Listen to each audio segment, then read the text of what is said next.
મિત્રો, ભારત માત્ર એક દેશ નથી. ભારત તો એક સંસ્કૃતિ છે, એક વિચાર છે, એક જીવનશૈલી છે. અહીં હજારો વર્ષોથી ચાલી આવતી પરંપરાઓ છે. આ ધરતી એ છે જ્યાં વિવેકાનંદે યુવાનોને જગાડ્યા, વિશ્વને માર્ગ બતાવ્યો અને ભગતસિંહે પોતાના લોહીથી તિરંગાને લાલીમાં આપી.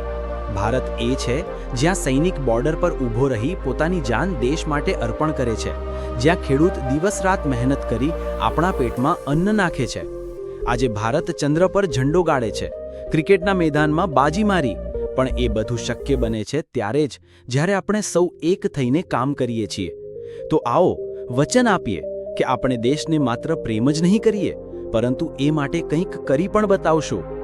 આપણા ગામથી લઈને શહેર સુધી, ખેડૂતથી લઈને સૈનિક સુધી, ભારતના દરેક સપનાને સાકાર કરવા માટે આપણે આગળ આવીએ. યાદ રાખજો, જ્યારે આપણે એક છીએ ત્યારે ભારત અટકતું નથી, ભારત જીતે છે. જય હિન્દ.